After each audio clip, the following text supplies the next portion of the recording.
Hello friends, কেমন আছো তোমরা সবাই? আশা করি সবাই খুব ভালো আছো। শ্রী রাধা শ্রীকৃষ্ণ চ্যানেলের নতুন একটি ব্লগে তোমাদের স্বাগত জানাই। দেখো, একটা নতুন ভিডিও শুরু করেছি। এটা আমি সুদীপ্তা মিলে এনএম পরীক্ষা দিতে গিয়েছিলাম। সেখানেই তোমরা ভাবছো যে পরীক্ষা দিতে গিয়ে আগে কোথা থেকে শুরু করলাম। ওটা হচ্ছে বর্গভীমা মায়ের মন্দির। পুজোর আগে যেহেতু পরীক্ষাটা 12টায় শুরু হওয়ার কথা ছিল, তো এই জন্য আমরা আগে গিয়ে মন্দিরে গিয়েছিলাম। দাদাবু বলছে যে আগে এসছি যখন, চলো মন্দিরে পুজো দিয়েই তারপরে যাব। কিন্তু আমরা পুজোর সব কিছু কিনে নিয়েছিলাম এই দোকানটা থেকে। কিন্তু কিনে নেওয়ার পর দেখছি অনেকটাই লাইন, আর ওই দিন যেহেতু অমাবস্যা ছিল সেই জন্যই অনেকই ভিড়, বলি টলি অনেক কিছুই হচ্ছিলো। এই জন্য দাদাবু বলছে ঠিক আছে। আমি বলছি দাদাবু যে ওটা রেখে দাও। দাদাবু বলতে সুদীপ্তার দাদাবু, মানে সেই আমারই দাদাবু বলো, ওখানে থাকি যেহেতু সবসময় সেখানে, এই জন্য দাদাবুকে নিয়ে গিয়েছিলাম, রেখে দিয়ে গিয়েছিলাম। তারপরে আবার এসে এক্সামটা মোটামুটি ভালো হয়েছে, তোমাদের কেমন হয়েছে জানিও। তারপর মা বর্গভীমা এবং আমার কানাজি জানে কি হবে, এবং রেজাল্ট বাড়ানোর পর তোমাদের সব কিছু শেয়ার করব।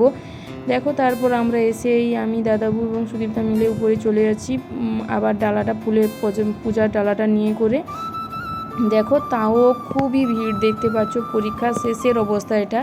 তাহলে পরীক্ষার আগে কীরকম ছিল, তখন ভয় লাগছিল, এক্সাম ছিল বলে এই জন্য ভিডিও অন করিনি। এখন পরীক্ষাটা শেষ হয়ে গেছে, তাই দেখো অনেকেই পরীক্ষা শেষে এসেছে ও পুজো দিতে, যারা আমাদের সাথে এক্সাম দিয়েছিল। দেখো, আর ওইদিকে না ভোগের ব্যবস্থা আছে, জানি না তো আমরা এখানে ভোগের ব্যবস্থা থাকে, না হলে আমরা খেতাম।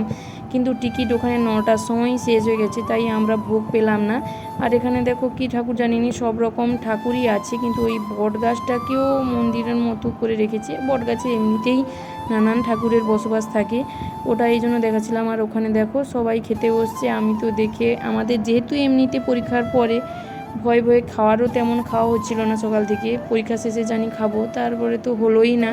হোক, পরের বার রেজাল্ট ভালো হলে মাকে বলে এসেছি, তখন গিয়ে সবাই মিলে খেয়ে দিয়ে আসবো।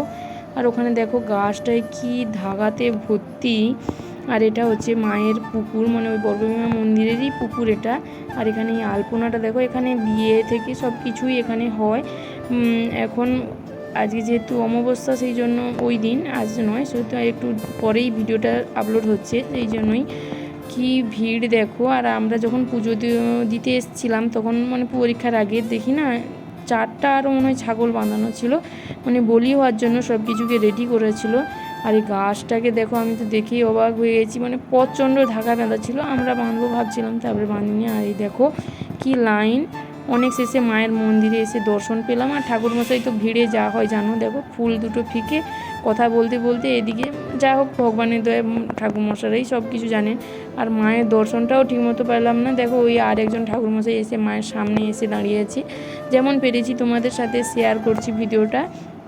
অনেকটা ভিতরেও ভিডিওটা করতে দিয়েছিল, এটাই অনেকটা সুবিধা। তারপর দেখো এখানে সব কাকিমার মনে হয় কমিটির সদস্য মতো, ওদের কাছ থেকে প্রণাম করে টিক নিয়ে মায়ের চরণামৃত নিলাম। দেখো এখানে চারদিকেই খাওয়ানো হচ্ছে তখন অবধি, কিন্তু আমরা পেলাম না। এইখানেই বলির জন্য তখন সব কিছু করা হয়েছিল। ওই বাক্সটা জানো তো তোলা যায়। তারপর কিছুক্ষণ পর, মানে ওই সময়টা আমাদের বৃষ্টি চলে এসেছিলো, খাওয়া দাওয়া করে নিয়েছি, তাই দেখাতে পারিনি ভিডিও। রাস্তায় আস্তে আস্তে, এটা আমাদের বাড়ির পাশে মগরাজপুরে, ওই টি টাইমে এসে এখানকার ভাঁড়ের চাটা খুবই বিখ্যাত। এখানে এসে 3জন মিলে ভাঁড়ের চা খাবো বলে বসে পড়েছি। দেখো পুরোটা ভিজে গেছি, সেখানে আমিও, মানে ভিডিওটা সামনাসামনি দেখলাম। দেখো 2জন মিলে রেনকোট পরে আছি, দাদাবুও পরেছিল। তারপরে জানো তো আমার এই চাটা খেতে গিয়ে আমার জিভ পুড়ে গেছে হঠাৎই। আমার যখনই খাই এরকমই হয়, আমি এই জন্য ওকে দেখাচ্ছিলাম। আর ও মন্দিরে কিছু ভিডিও ফটো তুলেছিলাম আমরা।